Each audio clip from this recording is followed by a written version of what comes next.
Ok, xin chào anh em và chào mừng anh em đến tập 2 của series game Kingdom Come Deliverance. Tiếp tục câu chuyện của Henry. Ở tập trước chúng ta đã biết được rằng là quân đội của Hungary tấn công cái pháo đài Skalitz này và bố mẹ của Henry đều đã bị giết trong cái cuộc chiến này.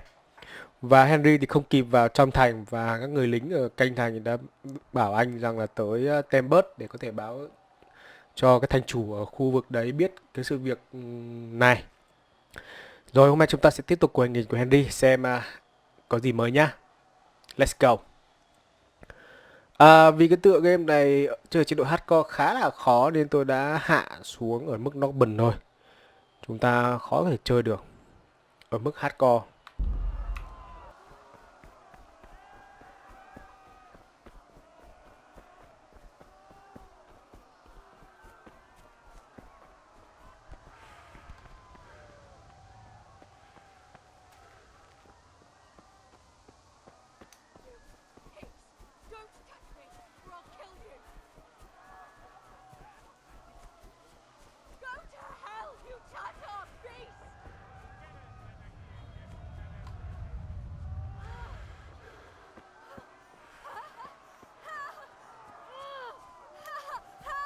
Con này hiếp dâm mà.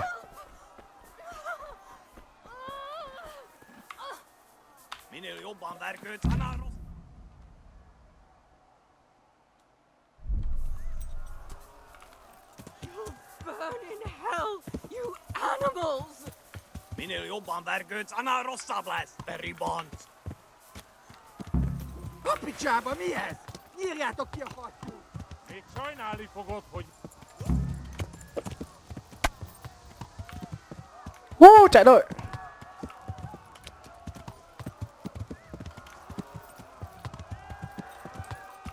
Trời ơi, phi ngựa nhanh lúc nào vậy?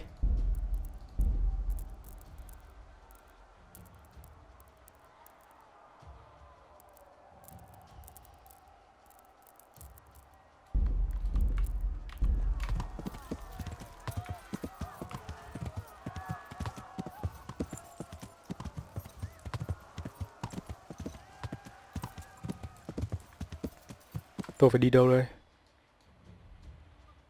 Đến điểm A. Thoát rồi.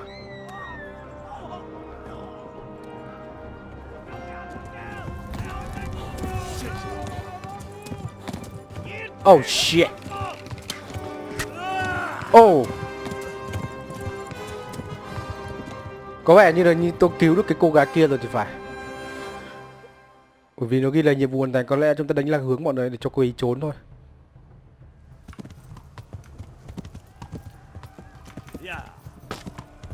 Chạy thôi.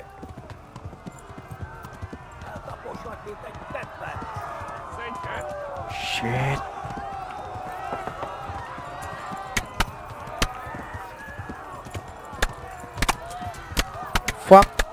Fuck.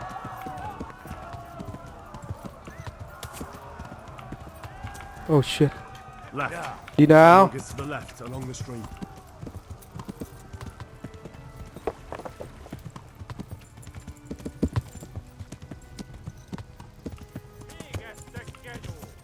Cho.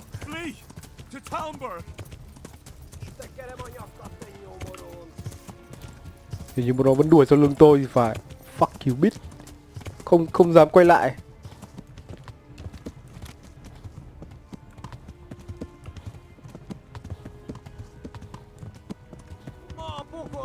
Đúng rồi, cái giọng của nó vẫn đang sau lưng mình này. Té vào đây thôi.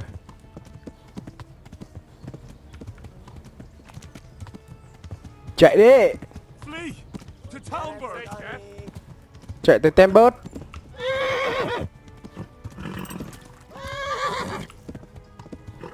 Warn the others, they've torn Skalitz. Yeah.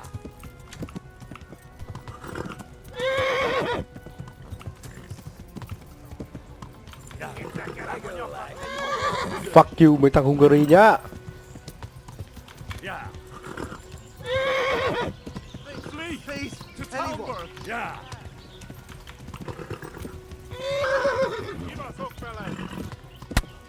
À, đi nào. Ngựa như bị mệt rồi thì phải.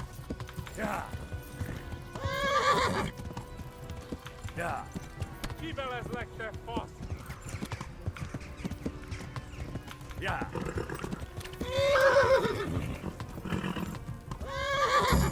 Oh, fuck.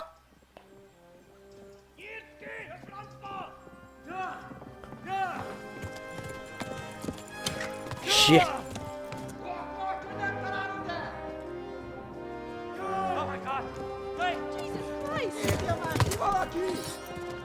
Bọn này như kiểu hung đô ấy.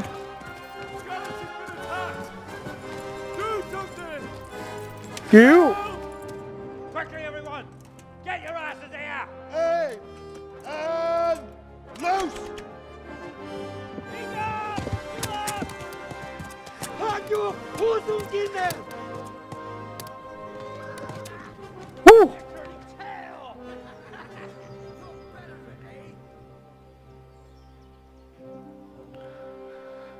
Đây có lẽ là Tempest rồi.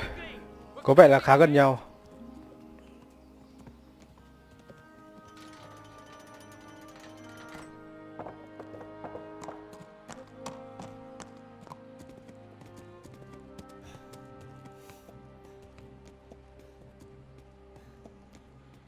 Trong những cái thành trứng cổ ngày xưa thì nó cũng không nhiều lính đâu. Cùng lắm thì khoảng 50-100 lính thôi. Someone give him a drink. And bring hot wine and bandages.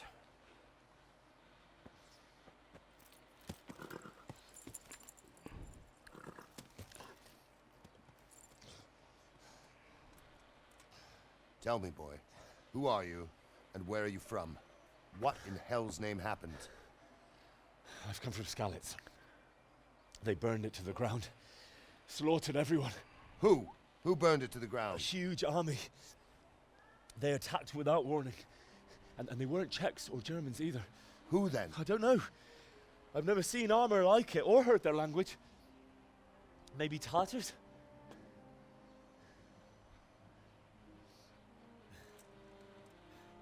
Tartars, you say?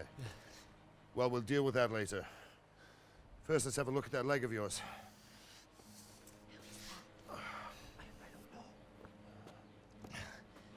Tha hình như là I'm gonna pull that arrow out.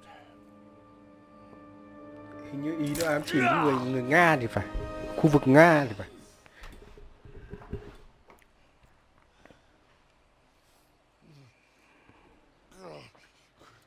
Easy. All done. You were lucky, lad. The arrow missed the bone. Mũi tên suýt trúng xương của mình. Often enough before.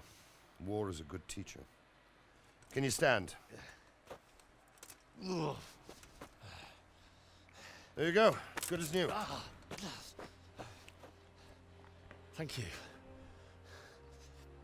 If you idlers nothing better to do, get back to work. You'll have to speak to Lord Divish. Can you manage? Nói chuyện với thanh chủ ở đây, David. Ok.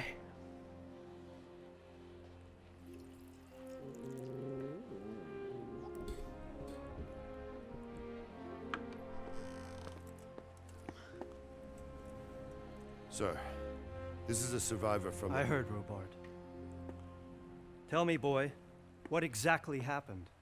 Did you see the ensigns of the attackers? And were there any more survivors? Ở đây vẫn chưa biết là ai tấn công. I don't know what army it was, but it was huge.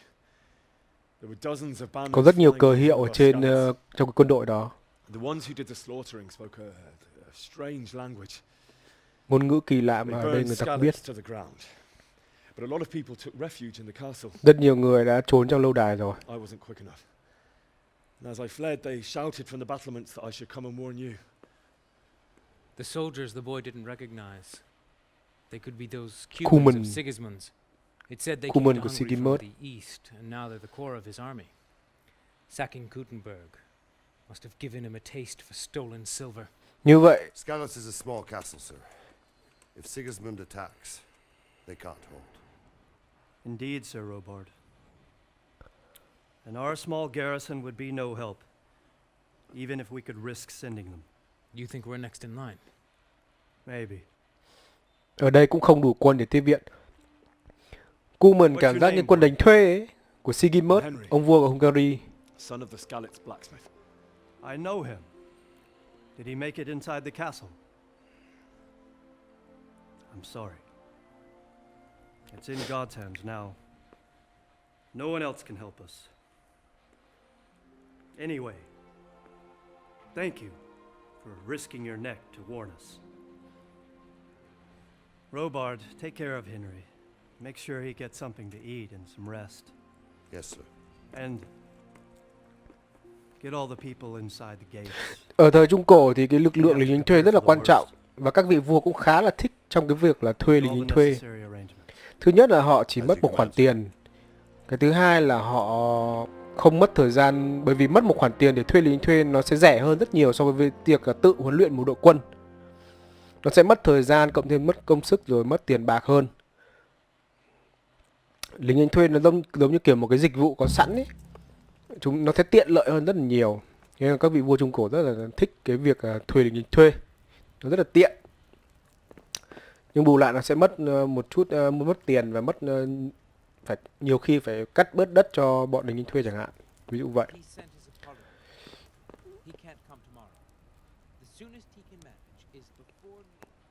Và có vẻ như Skalitz đã tập hợp được một đội quân lính thuê khá là đông đảo để tấn công Bohemia.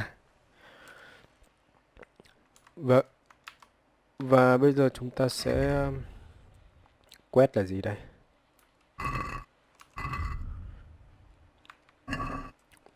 Nói chuyện với ngài Robin. Đây. You've done well, lad. I'm sorry for your loss. You must be all done in. Why don't you go to the kitchen and have a good meal? Sorrow is easier to Ok, và bếp này ăn bữa ăn. I heard about your father. They say he was a swordsmith who moved to the countryside to make horseshoes. I can't understand why he'd waste his talents, but I'm sure he had his reasons. He had a fine reputation. Có vẻ ở đây thì người ta cũng biết đến bố của Henry. Có vẻ bố Henry cũng có một quá khứ rất là lẫy lừng đấy. Ah, milady. You're fortunate our good lady Stephanie of Talmberg has graced us with her presence. My lady, I'm honored. So this is our brave young man. Welcome, lad. Bojana here will take care of you. No doubt you're tired and hungry. Indeed. How could he not be, poor soul? After everything he's been through, he must be as hungry as a bear, aren't you, young master? Here you are, then. Eat your fill. And a little wine to wash it down. Thank you, my lady. When you're done, you can go and rest with the grooms in the outer bailey. No, that won't do, Sir Robard.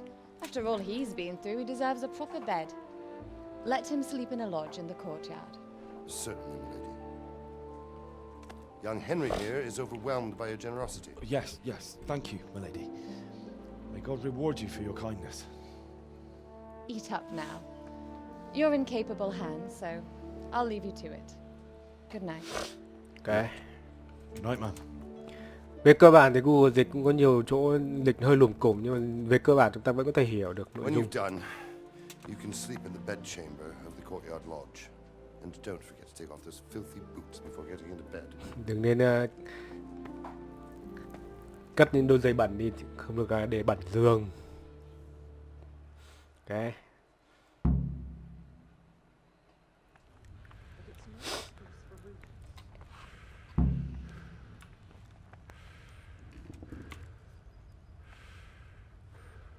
Có vẻ như chúng ta có thể lấy được hết thức ăn ở đây mà không bị coi là cướp.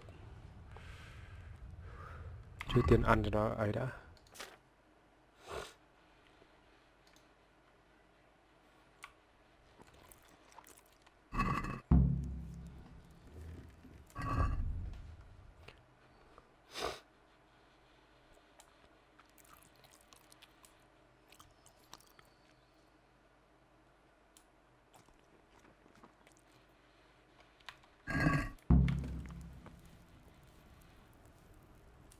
Rồi bây giờ chúng ta bị đói.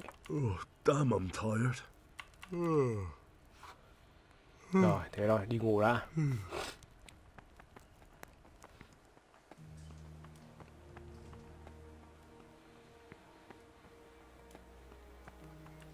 Ok. Đây.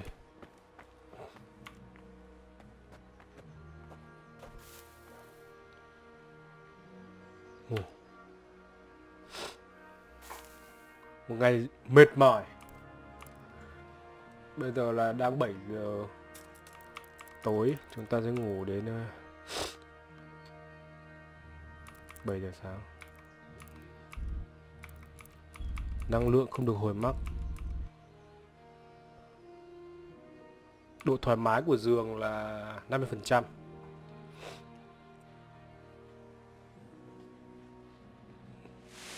Today the patrols will be doubled. Keep your eyes peeled. If you see anything out of the ordinary, report it immediately. Understood? Tăng cấp đôi lực tuần tra.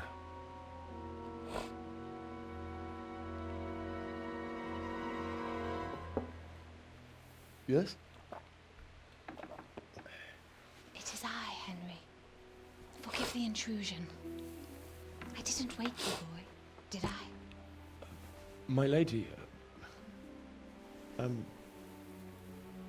No, not at all. Sao bà này nửa đêm mới vào phòng mình? But what brings you here at this hour?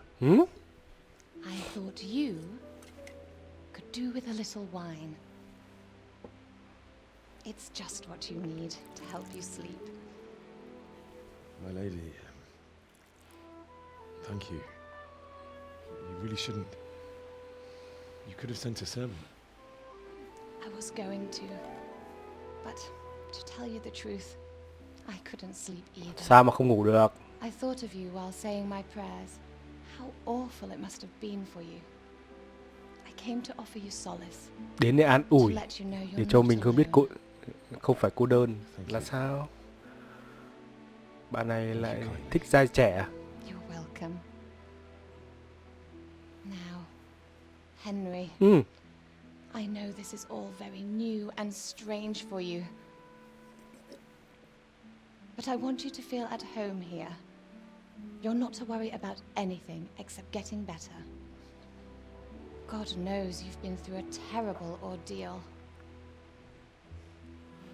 I know what it is to be left alone in the world. Although your loss is much greater. But with God's help, the pain will ease in time. And it can help to talk about it, if you feel like it.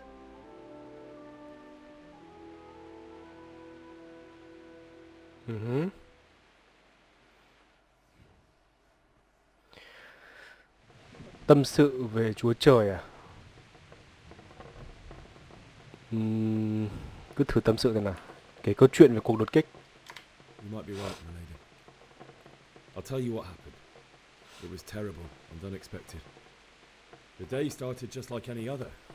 Father sent me into town on some errands. Cái cha sai đi làm việc vặt.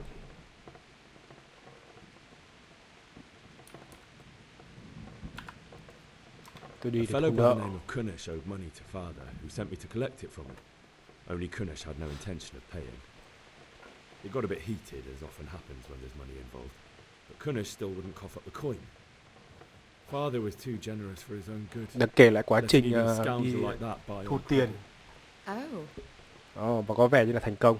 When I'd done all the errands, I headed back Bà home. này có vẻ bị thuyết I phục, promised father I'd tin help vào him câu with chuyện his đấy. work, and I was looking forward to it. He was forging a sword for Sir Radzig.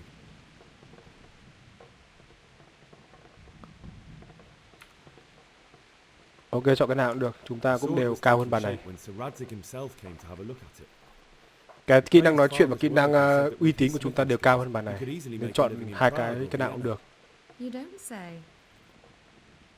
But Sigismund's horde was already on the horizon, ready to attack the town.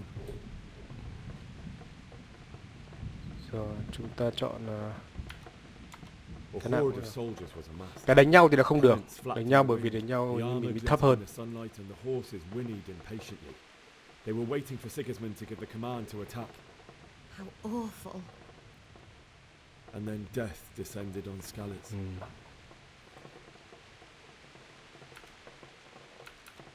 Họ đã giết cha mẹ tôi. Father told me to take shelter in the castle while he went to get Mother.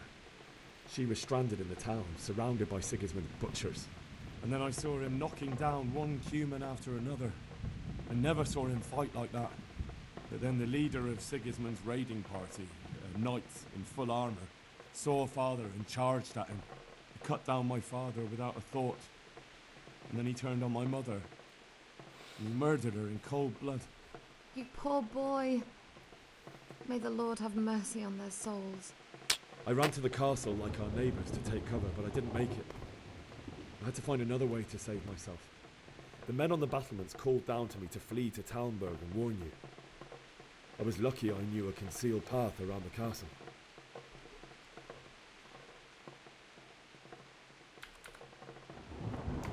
I needed a horse to get to the safety of Talmberg and to warn you all. And with all that was happening, you thought of others like a good Christian. Then I heard a scream. It was Teresa, the mill wench.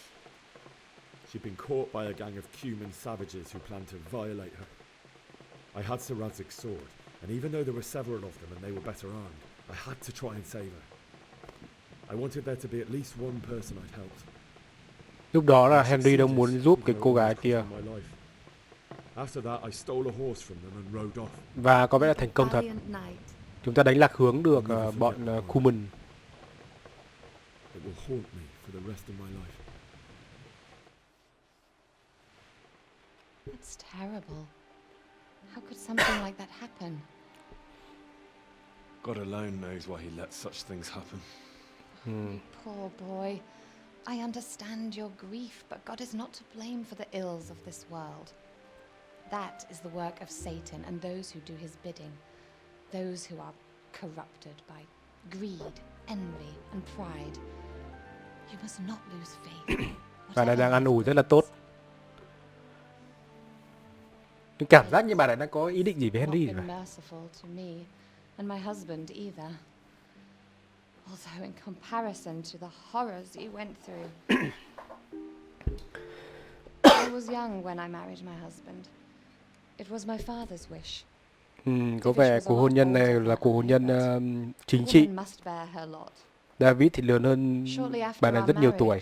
Before I even got a look at Talmberg, the castle was stormed and my husband was imprisoned. Really? My husband had some quarrel with Sir Havel Medek of Valdek, who decided to resolve it by force. He stormed the castle, burned down the village of Pribyslavitz. Như vậy David từng bị bỏ tù even the old chamberlain. Khi thua một cuộc chiến. My husband in the castle and put his own garrison there. That's awful. I was barely 18 years old, and all of a sudden, I was left alone with Sir Robert. We didn't know what to do. We went to Prague to appeal to the king and sought help from Divish's friends, but all to no avail. Bà này thì đi chạy vậy đi cùng với ngài Robin để có thể cứu chồng của bà ta David ra khỏi trốn tù lao. 7 năm. That's how long it took before Havel was condemned as an enemy of the crown. And even then he refused to surrender the castle. Cuối cùng phải gây quỹ để chuộc David ra. 7 năm thì đi kêu gọi không được và phải cuối cùng mà phải quyên góp tiền để chuộc. Havel có bị trừng phạt không? Không bao giờ. And after 7 years, my husband returned to me an infirm old man. Sir Divish seems like a good, strong man. Certainly, only he has many concerns. He had to rebuild Talmberg. After he was released, cô ta đang phàn nàn về việc David có quá nhiều mối quan tâm khác, có vẻ không quan tâm đến cô ta. He had no time for me at all. But at least we were in the city. There was something going on. Bà này có vẻ bất mãn sau những gì bà ấy làm cho chồng thì chồng lúc về có vẻ rất là thờ ơ. You're still young and beautiful. Your best years are still ahead of you. Chết rồi. Would that were true, lad. Would it were true. But what am I doing bothering you with this? You have troubles enough of your own. I'll go and let you sleep. Như vậy chúng ta biết được rằng là đôi này đang có vấn đề và bà này thì đang I có enjoyed our little talk, Henry. để mắt đến mình. Good night, and God bless. Good night, my lady. Có lẽ là quá cô đơn, cộng thêm là sự thờ ơ của chồng nên là khi nhìn thấy mình thì bà ta nổi hứng thôi. Dễ hiểu.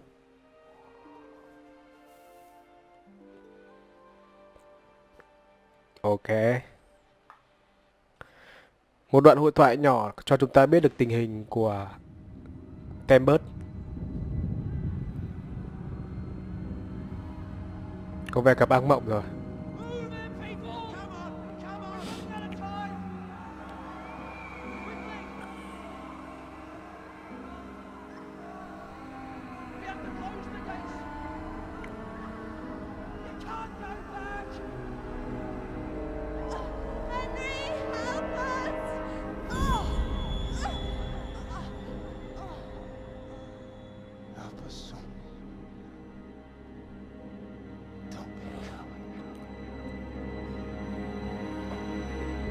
Tự dằn vặt bản thân rồi.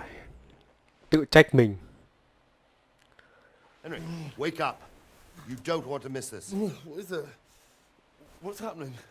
Come to the battlements. One of our patrols reported a company heading here from Skalitz. Có một quân đoàn tập trung đang đến từ Skalitz. Bọn nó đính nhanh vậy sao?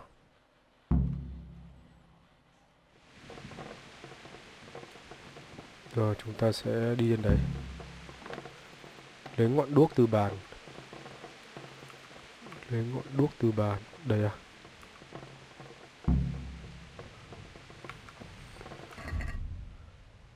Lấy ngọn đuốc. Trang bị.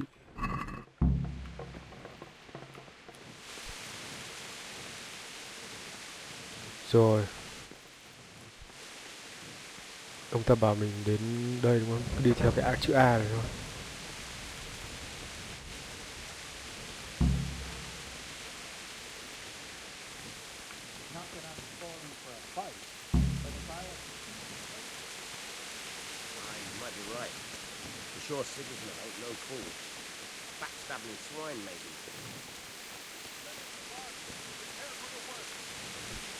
Tối nhờ. Này nhìn thấy quái được.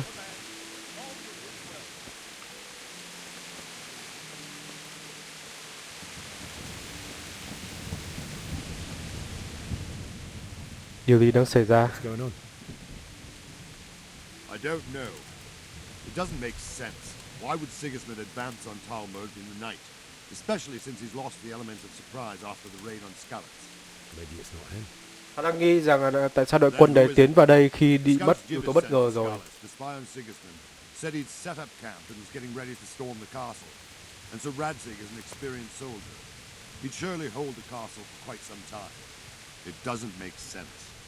What else did the spies see? Not much of anything. Before they could get close enough, this huge storm started. And you were right. Sigismund has a hell of a lot of soldiers, including all manner of mercenaries. An army like that costs a fortune. Well, anyway, we'll find out when they get here, won't we? Aye, we will. May the Lord watch over you. Về cơ bản thì đang không chắc đội quân đến đây là ai. Halt! Who goes there? Lucifer and all his minions. Who else, Rubber? Sir Radzig. Radzig. What a relief. Is his lordship there with you? Yes, sir. He is right here. What are you doing up so late, Divish? At your age, you need a good night's sleep. Well, Radzig, you didn't exactly pick the best time for an outing either. In a big hurry? It was a bit of a scramble, all right. Believe it or not, this tempest is a godsend for me and my men. As my old granddad used to say, better a Có vẻ như là nhờ cơn bão này nên họ mới thoát I'd say khỏi your Skalitz. grandfather was a wise man. Your messenger told us what happened. Messenger? The lad you sent to warn us. He's alive? He made it to you? He's here with me. He only got away by the skin of his teeth, though. Thank God. A brave young man. But tell me, friend, how on earth did you manage to get away? Thank God for this tempest. When it began, Sigismund's Tatars crawled into their holes and left us storming the castle for more clement weather. We were able to sneak out right under their noses. The Lord be praised.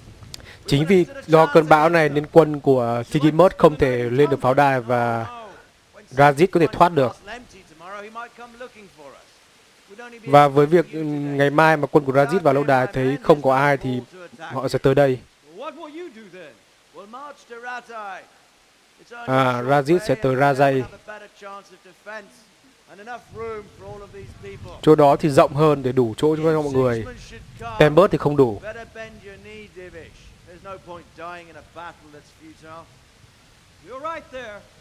Razid đang dặn ông David rằng là nếu quân của Sigismund đến thì hãy nhân nhượng chứ đừng có đối đầu. Có vẻ như là cái mục đích của Sigismund là Razid. Bởi vì Razid là người trung thành với vua Skalitz của đế quốc La Mã Thần Thánh. Henry thì có vẻ như là muốn quay lại để tìm xác cha mình. Don't even think of going back there, you donkey. Are you tired of living? Sir! Quiet! I'm sorry about your father, but getting killed as well won't help him. Divish, make sure that lad doesn't budge from Talmberg until things quieten down. Not to worry, friend. Anyway, he's injured and needs to recover. I'll lock him up here as if he were Havel of Baldic. I see you've grown a thick skin since your tribulation, sir. But thank you. We'll meet again when circumstances are more favorable. Farewell. Farewell, friend, and good fortune. Give my regards to Sir Hanush. I will, and good luck to you and your people too. These are dark times. Move out! Anywhere, people! Move out!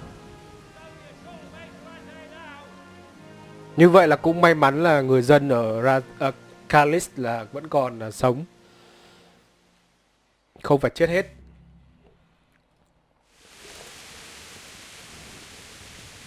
Men, tonight we'll have triple patrols.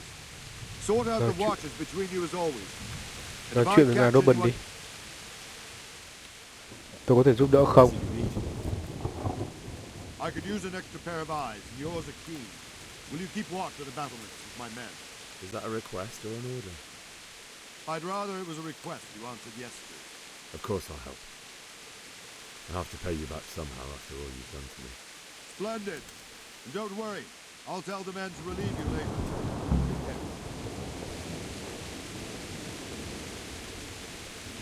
Rồi.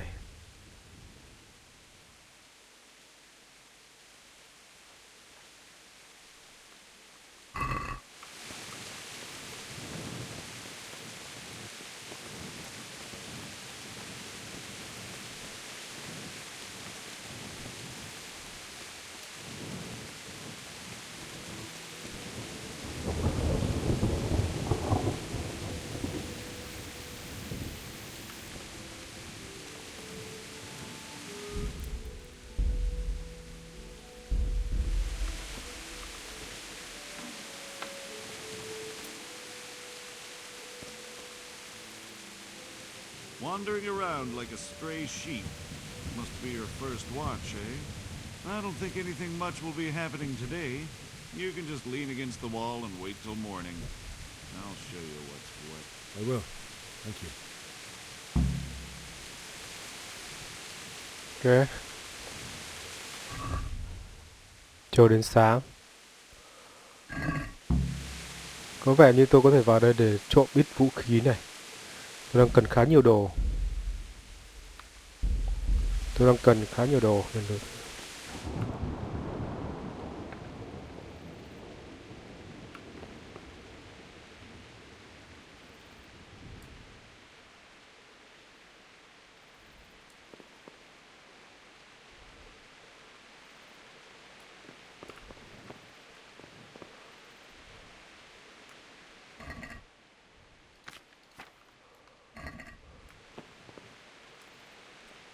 Rất dễ.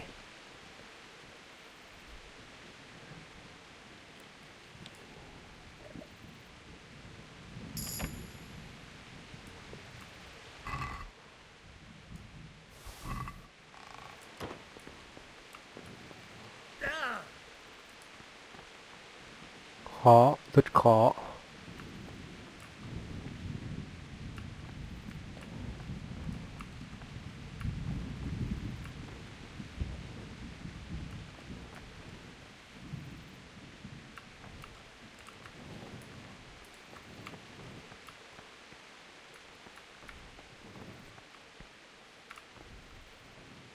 Tôi còn một cái móc khóa đúng không?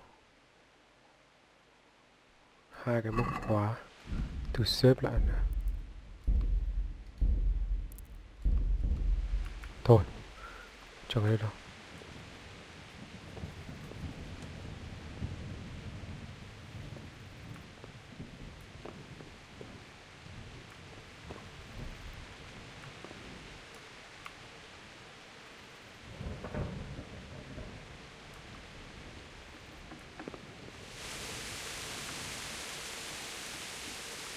Rồi. Té rồi.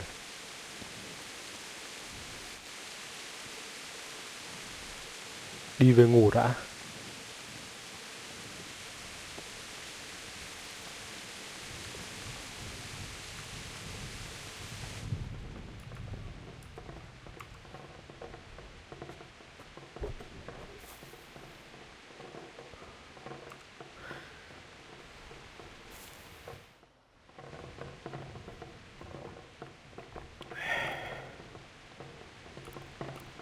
Ngủ cho nó năng lượng lên 100% đi. Bắt đầu.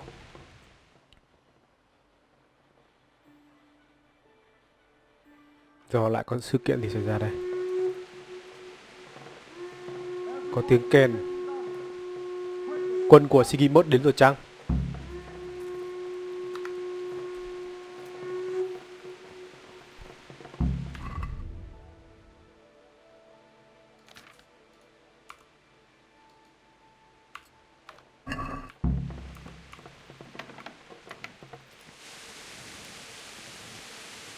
Tôi đang bị hơi nhiều đồ.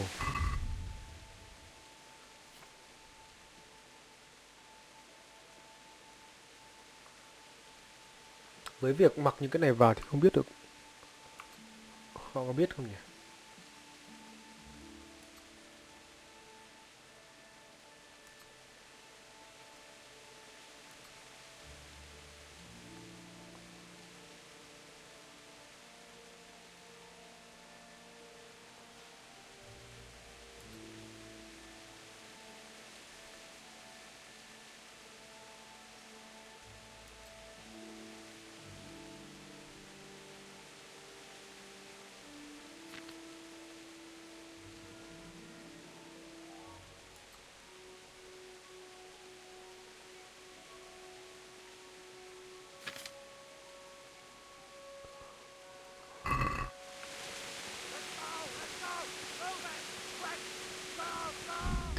Cứ xếp vào cho an toàn.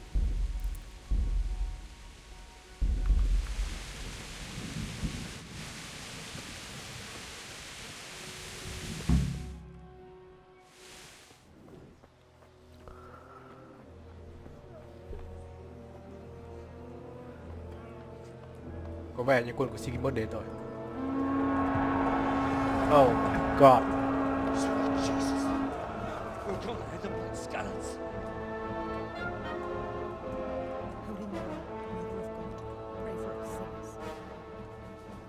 See how the self-appointed king wins the love and respect of his loyal subjects. Indeed, Robard. Sigismund of Luxembourg has a rare talent for winning people over to his cause. We may be in for a surprise, though. I don't think he will set his heathen dogs on us today. Greetings, Lord of Talmberg. That's the bastard who led the attack at Skalitz and killed my parents. Don't be an idiot. Do you want to end up like them? I am Sir Markvart von Aulitz. I come in the name of Sigismund of Luxembourg, King of Hungary and Croatia. Vua của Hungary và Croatia. Against those who disrupt concord in the land, and to restore order in the name of his brother, King Wenceslaus IV. Restore order by burning and pillaging the king's estates. Greetings, Sir Markvart. The efforts of the king's brother to bring order to this chaotic land are undoubtedly noble. It seems to me, though, that he and his army have somewhat strayed. As Burgrave of Prague Castle, I am entirely beholden to the king, and here in Talmberg divine peace reigned until your arrival. To what then do we owe the honor of your visit?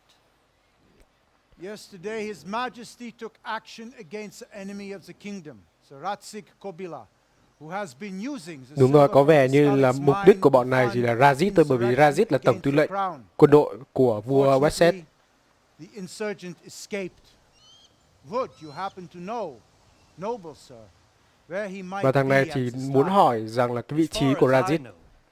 The Sir Radzik of which you speak is the king's hetman at Skalitz. I find it hard to imagine that he would rebel against our king. Nevertheless, I can assure you that Sir Radzik is not at Talmberg. He would be a fool indeed to flee from one castle, where he has little chance of defense, to another, where he has even less. Or do you take the view that my humble manner is any obstacle to your army? Am I to inform the king then that Sir Ratzik Kobila is not at Talmberg and that he has your loyalty? Sir Radzik Kobila is not here, and I have no intentions of getting embroiled in affairs from which I have nothing to gain. Very well, sir. As you wish. I will relay your words to the king in the hope he will be as well disposed as you seem to be. Those who have clean consciences and goodwill may find themselves well disposed even at moments like this, when there's little cause for joy. Đúng là những cái người Farewell, sir. địa vị cao, cách nói chuyện nó cũng rất là bình tĩnh nhé. Giặc đến nhưng không hoảng. Và về cơ bản thì đạo quân này thì hoàn toàn là cũng không muốn chiến tranh mất lính một cách không cần thiết. Mục đích của họ là Razit nên họ chỉ muốn săn Razit thôi. Và có vẻ như đây là vua Sigismund.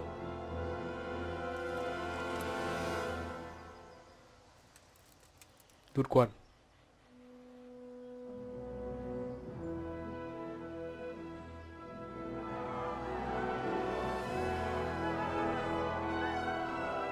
My lord, you have my utmost admiration. Ông David này có vẻ ngoại giao khá tốt.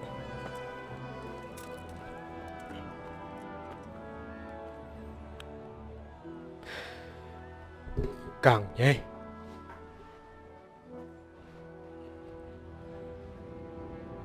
Đó là cái giá trị của những cái người lãnh đạo đó.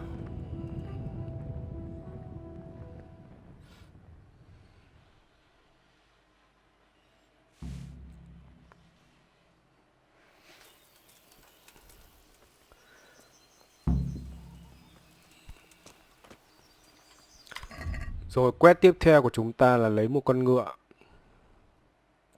Chúng ta cần đi chôn người thân, tức là chôn bố mẹ mình. Có vẻ như là quest yêu cầu chúng ta phải về Skalitz. Ok, bây giờ chúng ta sẽ quest là nói chuyện với ngài Dopen.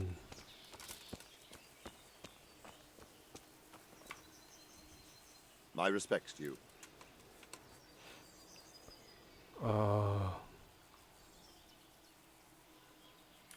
Ngài biết gì về Kuzman? Where did these humans come from anyway?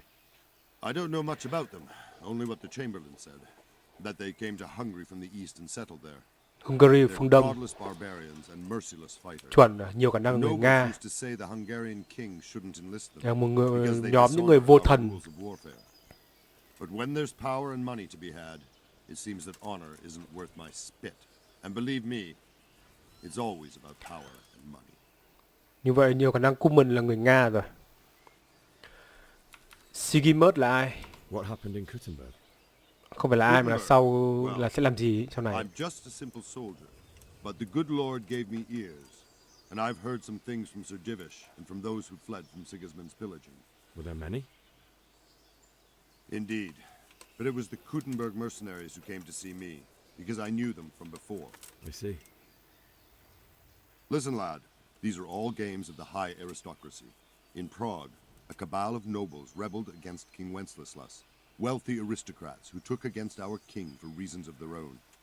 There's no doubt Sigismund had his fingers in the whole affair, him and Wenceslas's cousin Jobst, and that cabal helped him abduct the king. Prague có vẻ là thủ phủ của vua Wenceslas và bị được quý tộc chống nên đã bị bắt ở đó.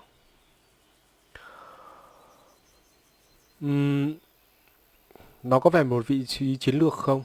I suppose, because it has a strategic position and good fortifications, so it can be used as a base for raids, giving you control of the whole territory and good defenses too, if you need them. Not at all. King Charles, may God grant him eternal glory, built Prague into a proper royal city, while King Wenceslas took a liking to Kuttenberg. After Prague, it's the most important city in Bohemia, in the entire Holy Roman Empire. He who commands the Kuttenberg silver. Vua cha thì xây dựng Praha trở thành một cái thủ phủ rất là vững chãi, nhưng mà vị vua Wenceslas thừa kế thì có vẻ như là thích Kuttenberg hơn. And took control of Prague. The people of Kuttenberg began to raise an army against him. So with the attack on Kuttenberg, Sigismund killed two birds with one stone. He defeated Wenceslas's most powerful allies before they could stand against him, and also gained immense wealth. Tức là như này, vua Charles xây dựng Praha là thủ phủ của Bohemia từ đầu, nhưng đến đời vua sau, vua Wenceslas thì lại rời đô sang Kuttenberg. Và khi Sigismund bắt được Wenceslas và kiểm soát Prague thì bắt đầu những cái người ủng hộ nhà vua tập trung quân ở Kuttenberg để có thể chống lại Sigismund. Và Sigismund đang, cái kế hoạch của Sigismund hiện tại vẫn theo kế hoạch của ông ta là đang tấn công Kuttenberg một thể để có thể là tiêu diệt toàn bộ những cái người đồng minh thân cận với vua Wenceslas.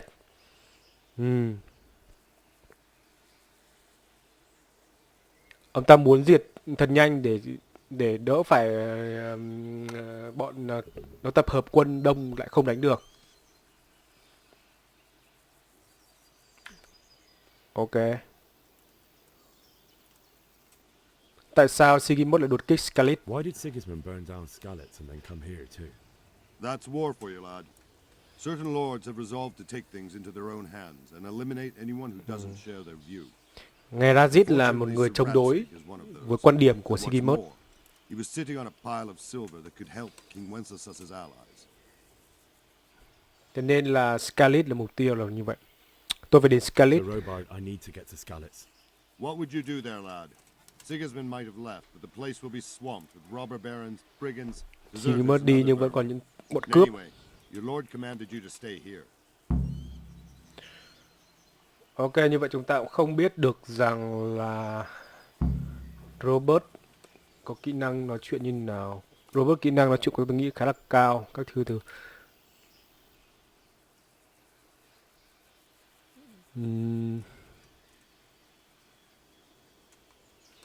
Nếu ông ở trong hoàn cảnh của tôi thì ông sẽ làm như vậy. Uy tín là một cái điểm khá cao, nhưng tôi sợ ngài Robin thì uy tín cao hơn cả mình. Danh tiếng của chúng ta ở khu vực này mới chỉ là 45. Kỹ năng nói chuyện của chúng ta có vẻ không ăn thua, chúng ta sẽ...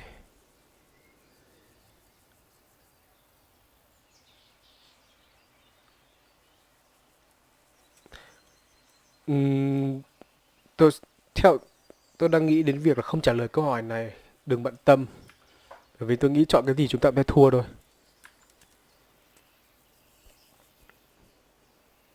Nên tôi sẽ chọn cái này. Never mind.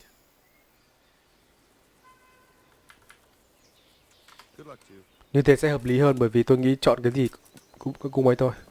Bởi vì ông Robert này là một người lão làng rồi. Không biết là chúng ta có up được skin gì không.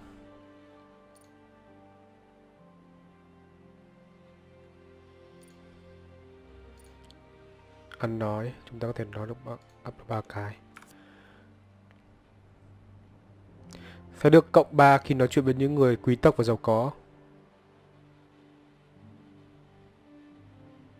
À, chọn cái này rồi thì chúng ta không thể chọn thường dân được.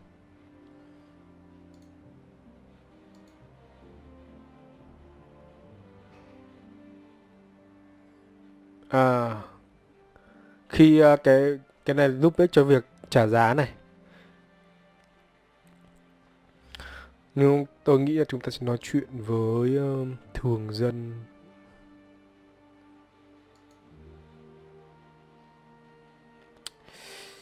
Cái này cũng chưa biết chọn cái nào nên chúng ta cứ chọn trước cái này đi ạ. Thường dân hay quý tộc nhỉ? Quý tộc đi. Tôi nghĩ quý tộc là hợp lý. Ok, các bạn hết skin rồi đấy.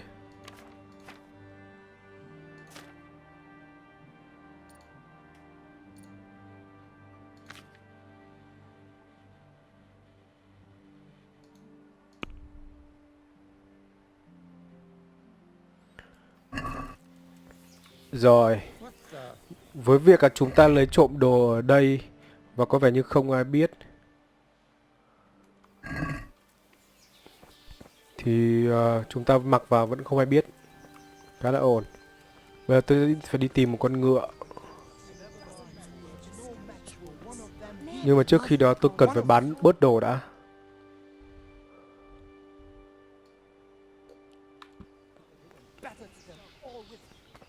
Tôi cần tìm một thương nhân để bán đồ.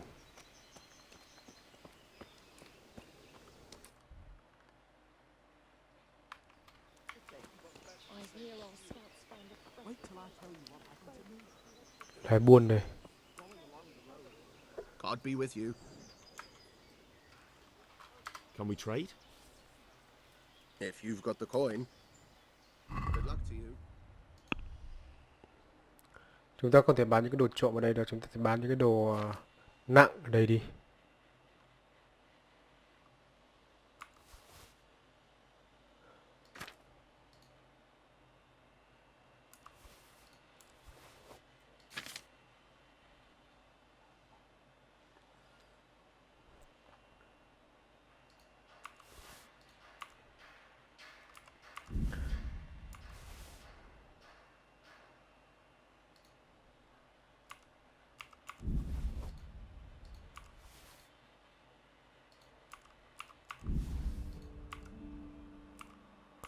Thương nhân này có khá nhiều tiền.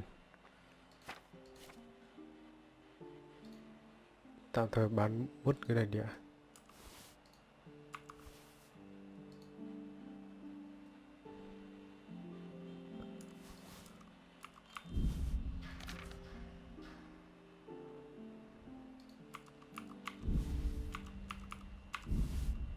Rồi. Trả giá. Let's have a word about the price. Sure, why not?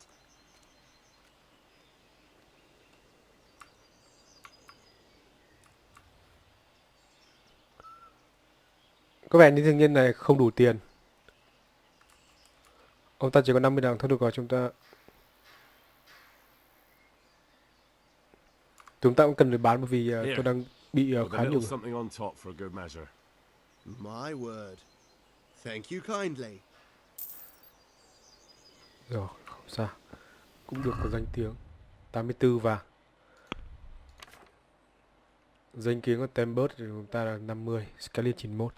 Và tôi phải nhẹ rồi. Có kiếm. Có khiên. Giáp trụ đầy đủ. Như vậy chúng ta có thể đi về Mainboard. Nếu gặp cướp thì chúng ta mới có thể xử lý được. Bởi chúng ta cần tìm một con ngựa.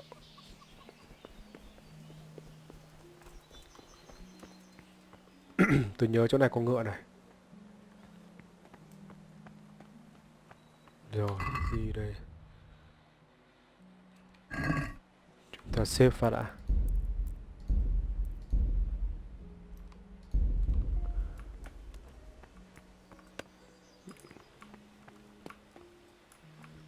Chúng ta chỉ cưỡi được những con ngựa này thôi.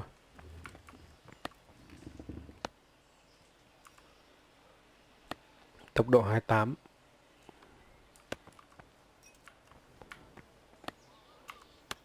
Tốc độ 31. Tốc độ 29. Tốc độ 30.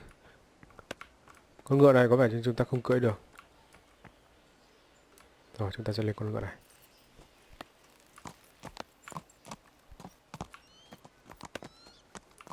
Don't move a finger. Surrender. You're under arrest.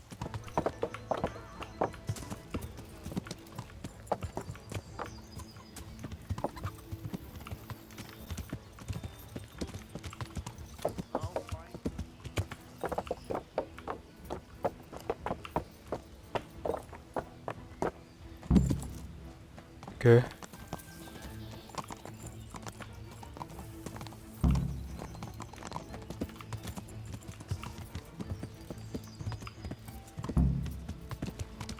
Xong. Easy. Giờ chúng ta sẽ về Razit. Khá xa đấy.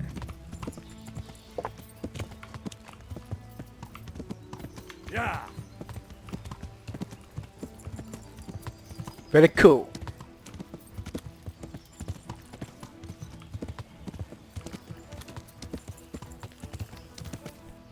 Got you.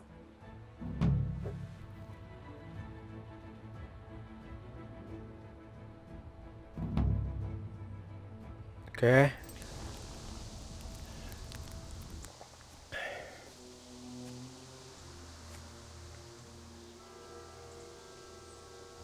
Đốt sạch. Looks like they've already gone.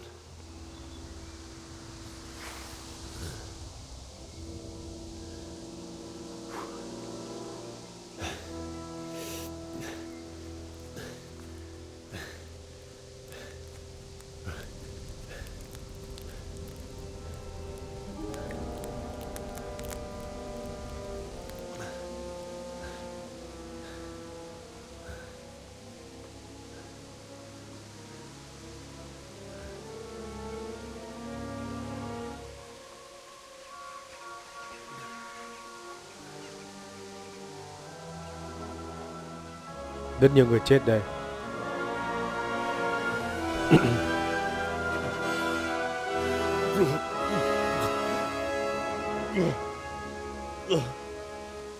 Có vẻ như bị lôi vào đây để đốt xác một thể. Khá là căng.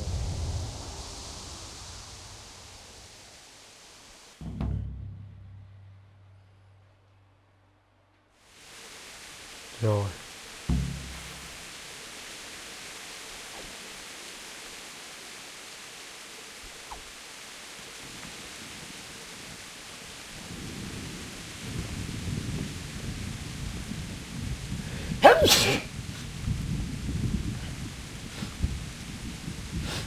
Chúng ta đi vào trong rồi. Ai đây?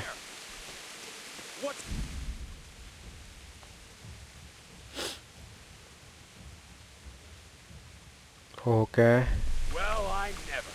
The pig turns up willingly for the slaughter.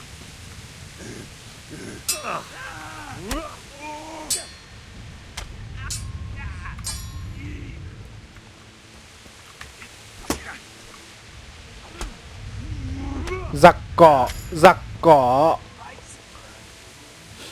Giặc cỏ.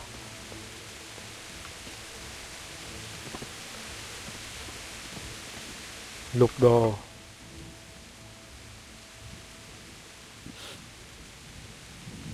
Chúng ta cũng không có nhiều sức chứa nên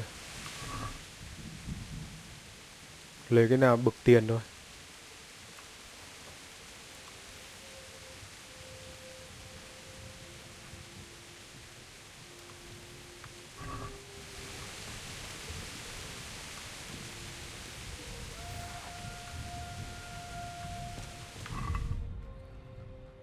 Ok.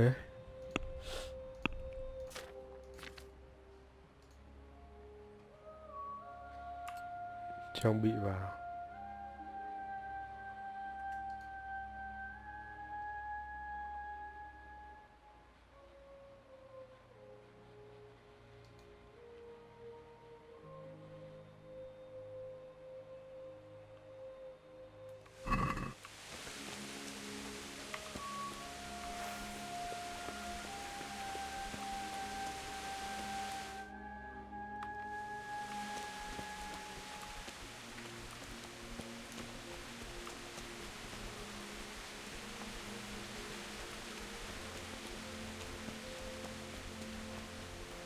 À, tôi vừa up skin.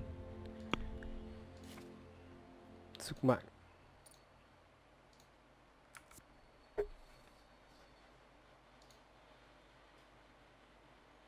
Giảm 30% năng lượng tiêu hao kỹ thuật của cái này hay này.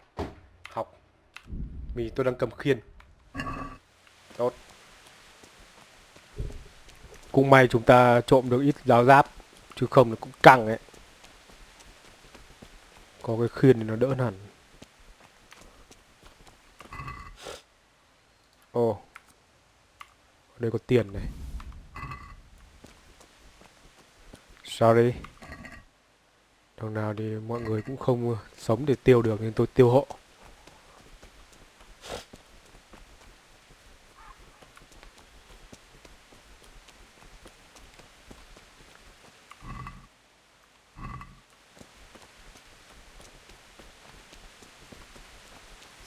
Chết rất nhiều.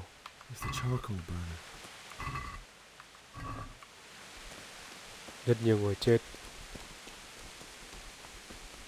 Mới có một ngày mà bọn nó cướp phá kinh khủng khiếp thật. Hey! Ai kìa? Why did anyone do this? What did these poor souls ever do to them? Thằng kia đang cướp đồ.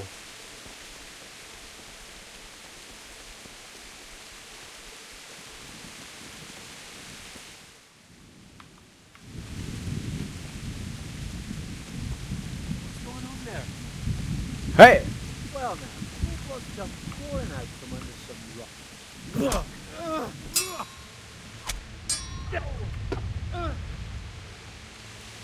What's the matter?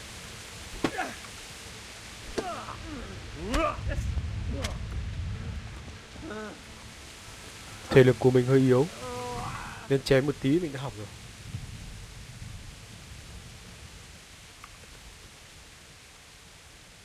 Găng tay thợ săn.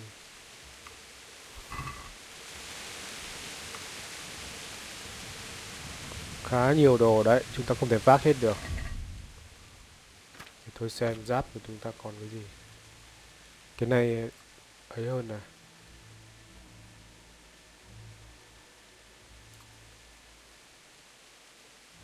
Găng tay thì giống nhau.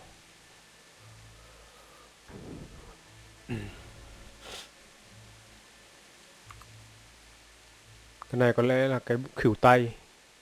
Cái bọc khỉu tay. Tốt. Tại đang bị full nên tôi sẽ phải vứt. Chắc là phải vứt bớt cả thôi. Không thể cầm hết chỗ này. Ở đây chắc nó không có thương nhân nào rồi.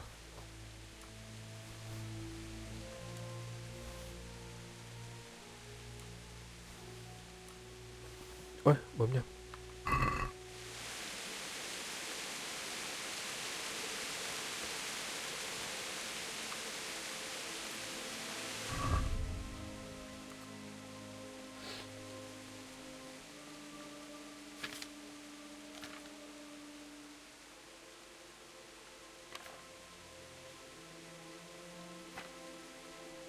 Mấy cái này có lẽ chúng ta vứt đi.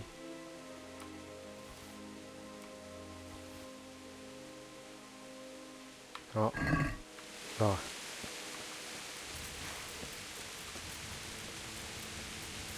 Xếp phát.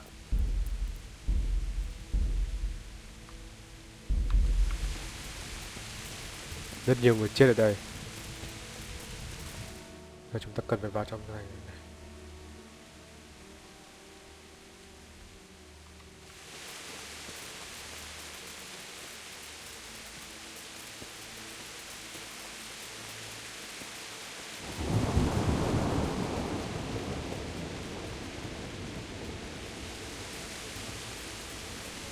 Cổng ở đây bị chặn rồi.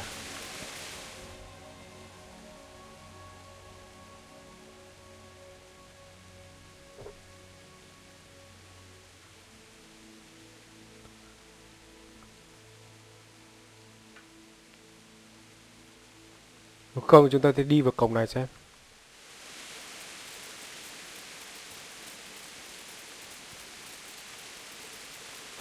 Nên hoàn thành nhanh chóng việc này bởi vì tôi không muốn ở đây lâu quá.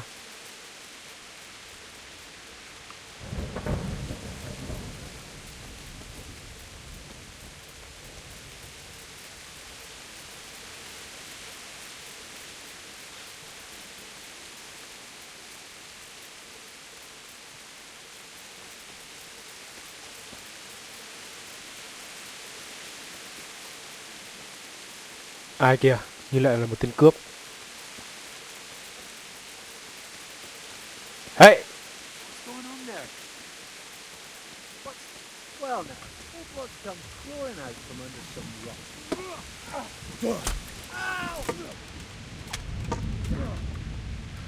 Tu perdele!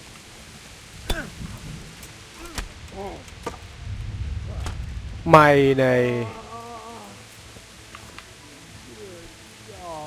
Chết đi này.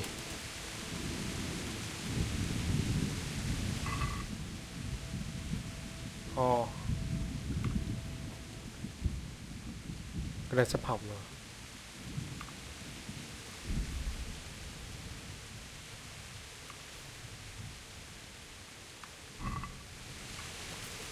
Hình như cái áo giáp này xịn hơn.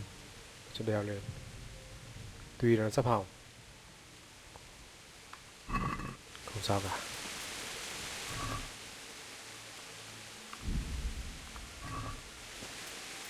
Đây. Cửa này là cái cửa mà lúc bọn nó húc vào đây. Xếp phát.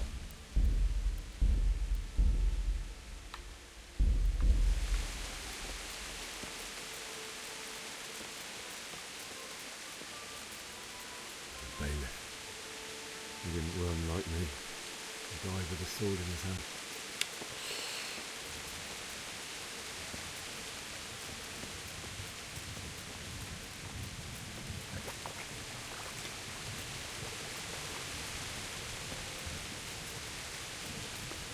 Trong này có liều.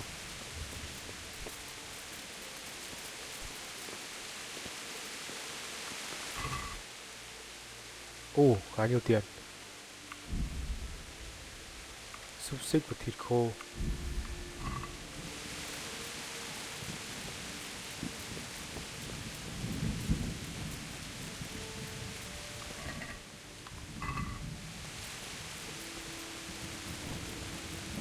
Used to by his side and he did this to you. In the end, you were a hero. You didn't run away. Didn't abandon like me. Henry vẫn đang tự trách mình. Tôi nhớ là cha và mẹ bị giết ở ngay chỗ giữa này.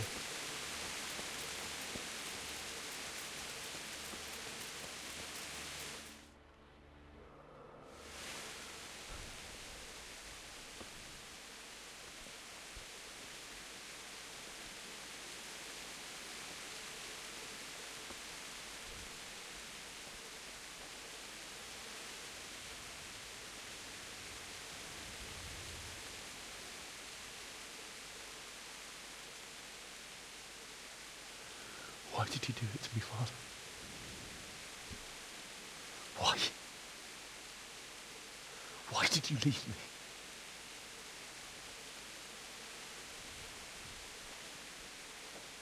Forgive me. Forgive me for everything. Cũng khó bởi vì Henry cũng có được học kiếm thuật đâu. Để mà giữ được khó.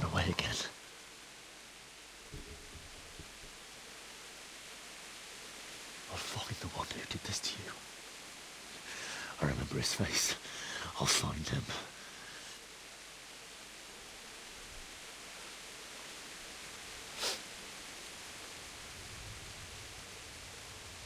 But first,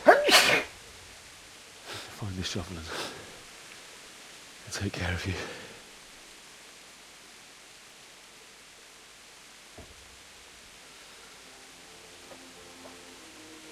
I remember you told me you wanted to lie beside Mother. Here. Under the linden tree. Đúng rồi. Ông bố từng nói là muốn sống và chết ở cái mảnh đất này, chôn cạnh dưới cái cây ngay dưới sân nhà.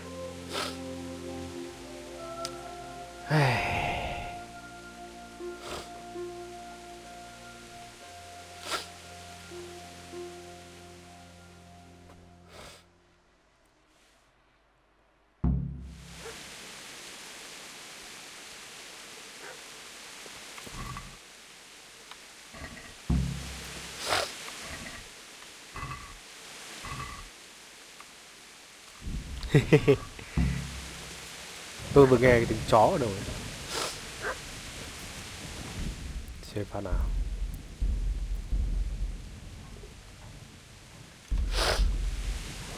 Tiếng chó sủa.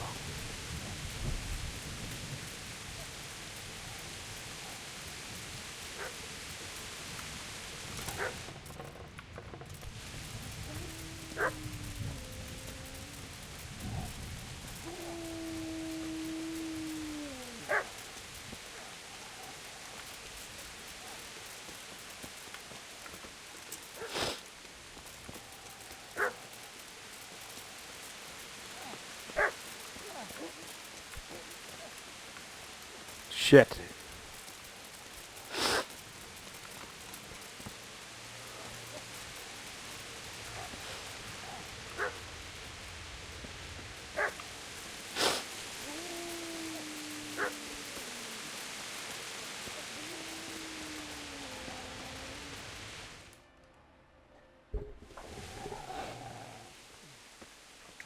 Get away, you mutt!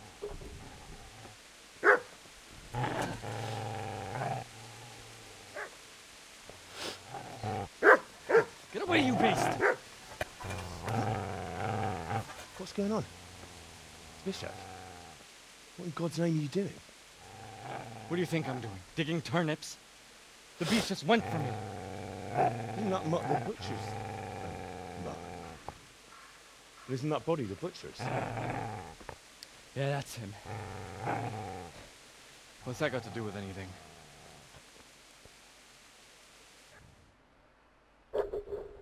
Thằng này có vẻ như đang muốn cướp thằng kia.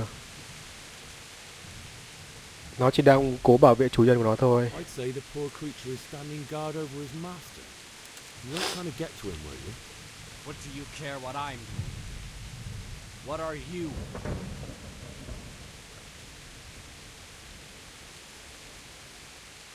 Tôi muốn chôn cha mẹ. Came to bury my parents. So bury them and leave me be.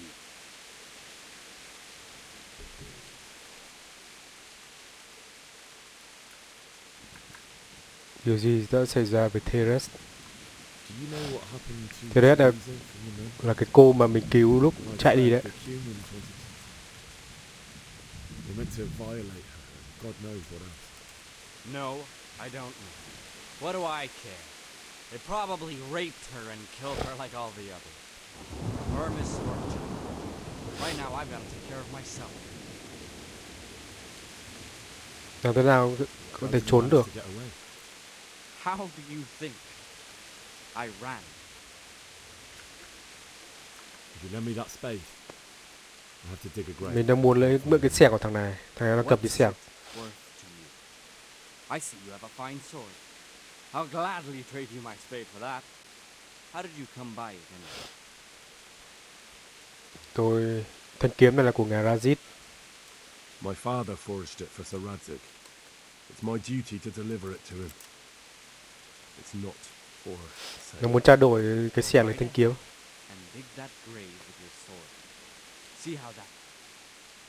And where will you dig it anyway? Here? You're not going to lay your parents in unhallowed ground, are you? Cha tôi muốn chôn ở đây. Father said he wanted to be buried here, and I can't take him to St. James's. God willing, later I can find a priest to consecrate the ground. Fuck you. I've interrupted you robbing the dead. Is that why you're so ill-tempered? You bastard. Haven't you got a shred of honor? And what of it? The butcher has no more need of coin. And now that I think of it, your sword would do me quite nicely as well. Will you hand it over without a fuss, or do you want to end up like the butcher here? The only way you'll touch this sword is when I shove it in your guts. So that's the way of it.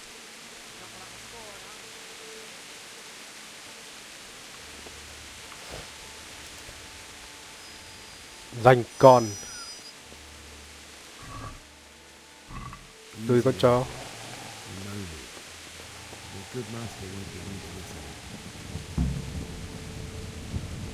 Ok, chúng ta có một cái xẻng. Và hiện tại tôi đang bị quá tải đồ.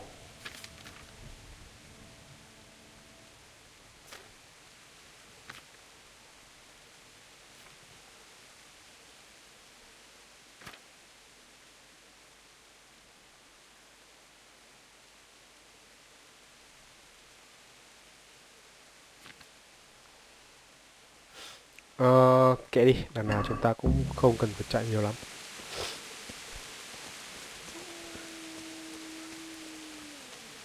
Cái chỗ quán rượu đâu nhỉ? Không biết rằng Trident ở đấy có bị làm sao không? Ồ, như đây rồi. Barracuda chứ.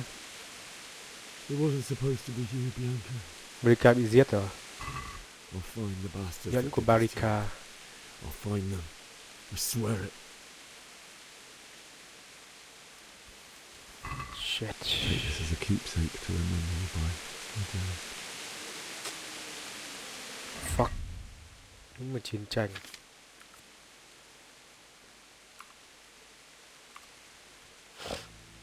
Cái nhẫn này tăng uy tín và độ bền à. Cũng có vẻ như không cộng gì nhiều đâu. Chết tiệt.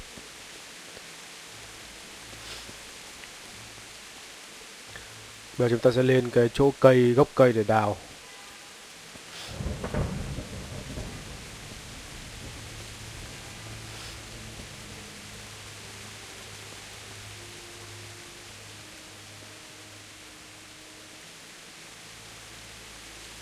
Pháo đài cũng bị đốt này.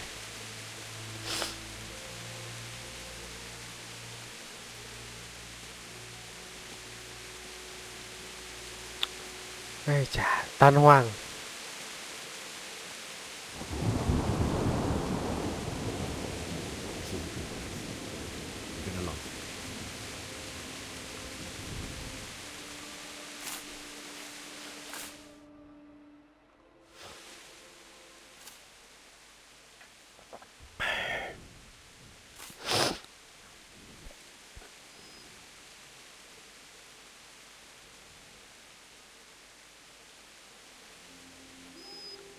Con chó lúc nãy đây.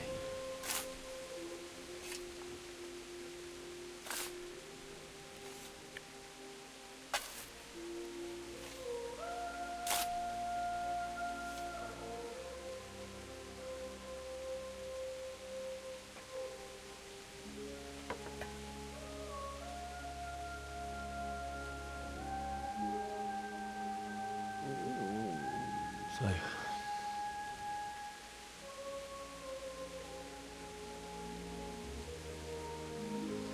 let's get to it.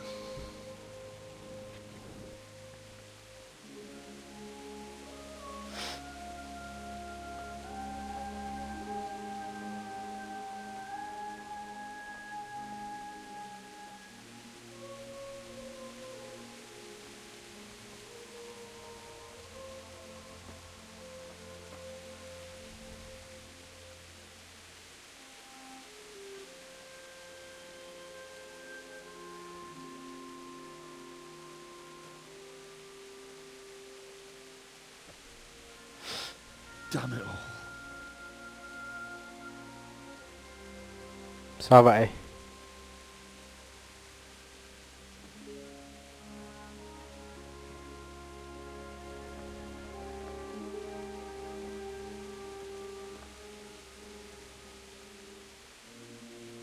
How am I going to do this? Do you need some help? Oh, shit. Is that him? Yes. Can't you see the sword?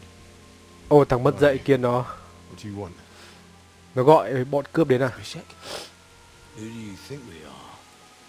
Franciscan brothers? We're here to rob you of everything you've got. Especially that fine blade. Oh shit! Banish the thought. It is my father's sword. You mean him? I don't think he's going to be needing it anymore. Listen here, boy. You hand over that sword, I might just let you go. If not, you're in for a family reunion you really don't. Lại đây mà lấy thằng chó. Kill him, runt! Aye. Cut the bastard down. As you like. Could have just cost you a few teeth. Ah!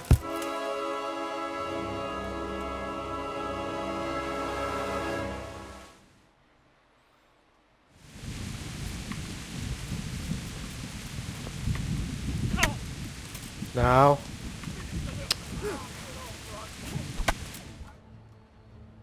Chưa chuẩn bị xong. Mẹ.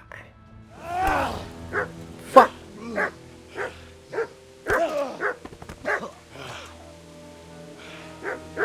I told you how it would end. You should have listened to me. This is nice work. The chief is going to like it. It's new, isn't it? Now, for the maiden bloodletting.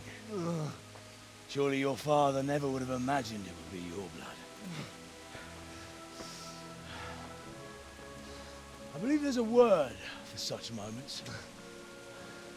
The old man would certainly know. But I'm just a common killer.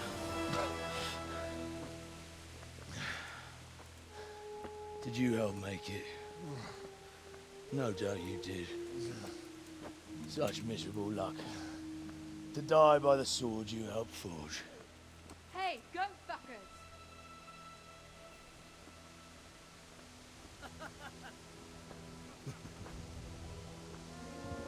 The games are over.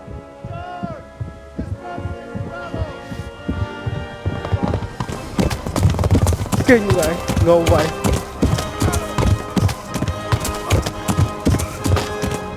Ồ, may quá, được cứu rồi.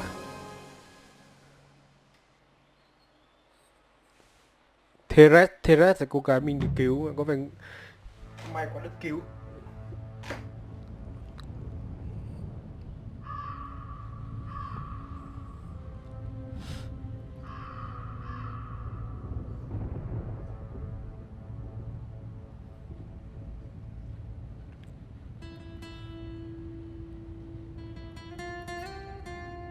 Gì vậy? Mình chết à?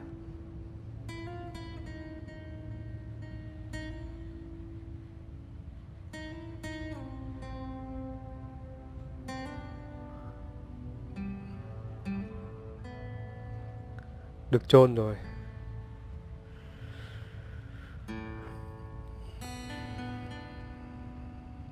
Có vẻ là không. Vác lên xe trở đi thôi.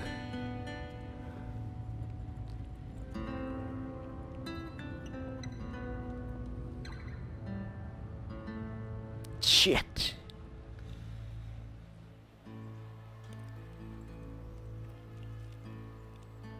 Ô, con chó đi theo kìa.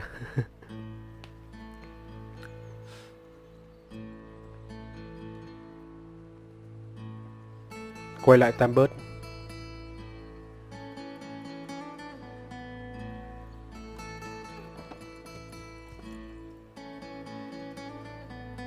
Ô, có vẻ như là cô này chở Henry đi ra nhà của cô ấy luôn. Chở theo cả con chó nữa. À, phong cảnh thời Trung Cổ thật là tuyệt vời. Quá đẹp.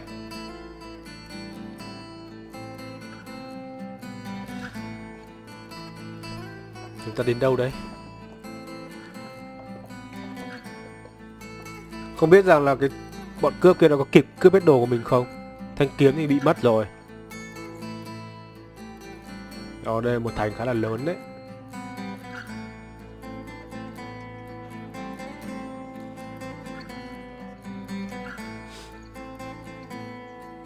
Đây là một thành khá lớn đấy.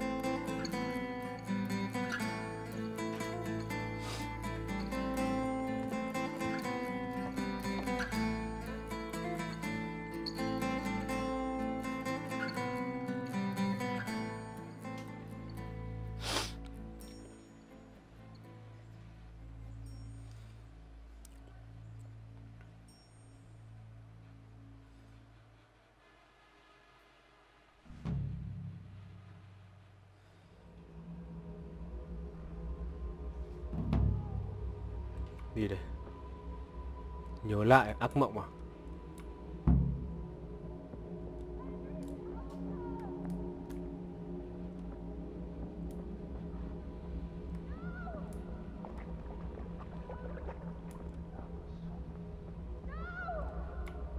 Mit keresel itt?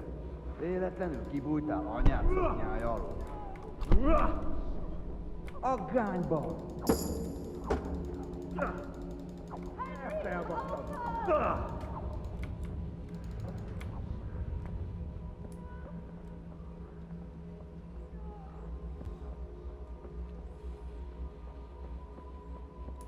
Này gặp ác mộng rồi.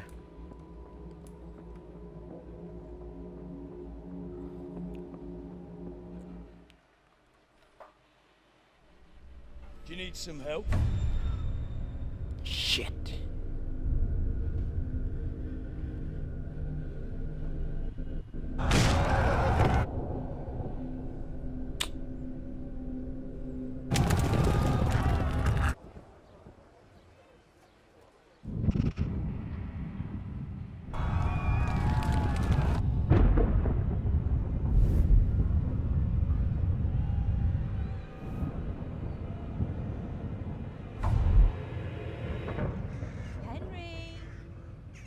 There's work to be done.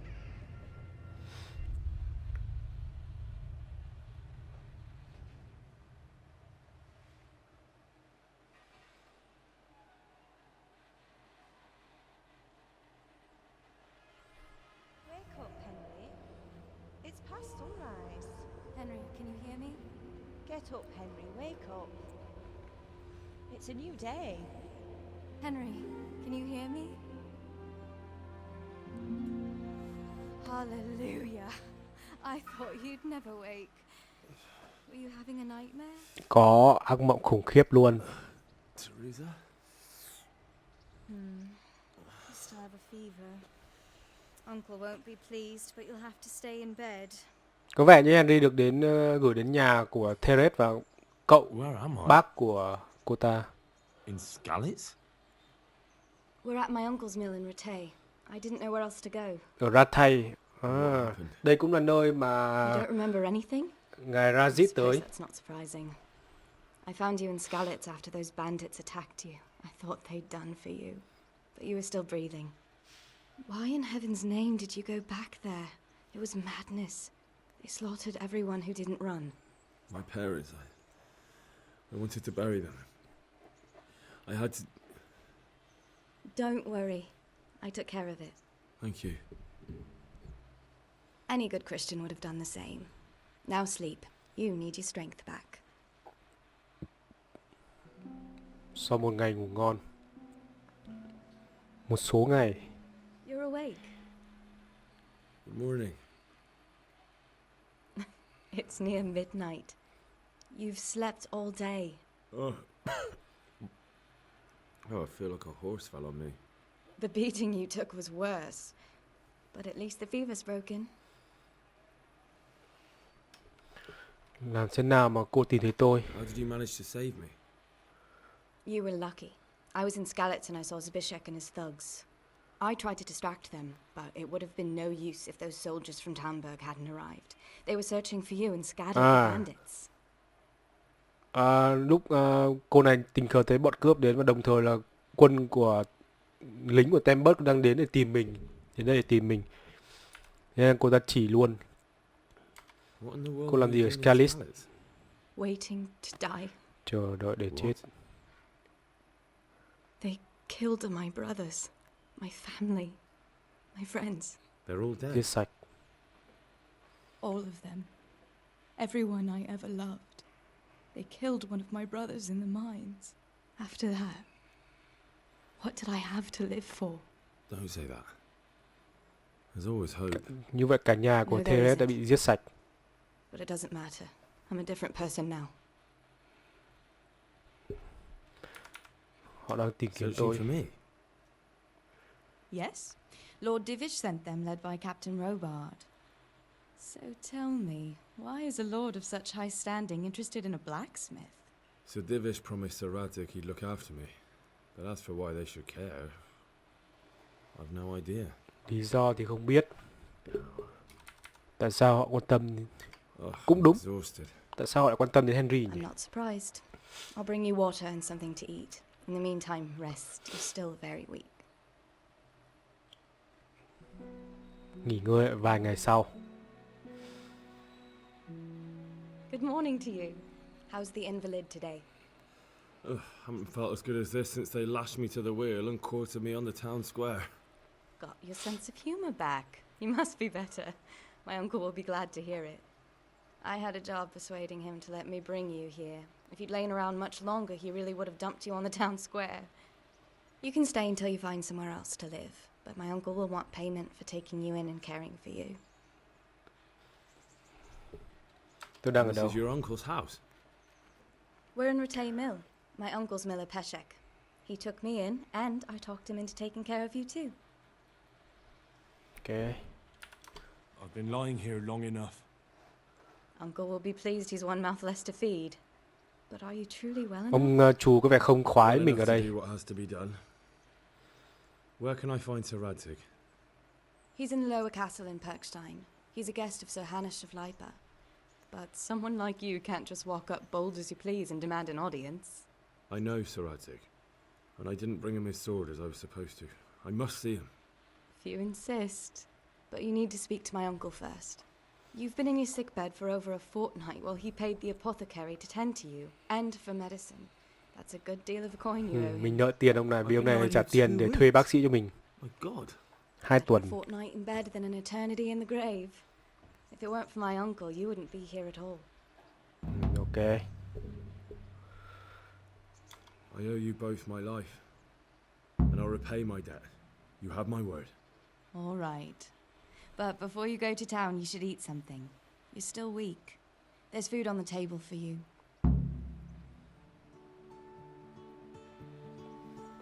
Rồi, như vậy chúng ta sẽ có nhiệm vụ gặp ngài Razit và thứ nhất, trước tiên sẽ gặp ông chú của cô này.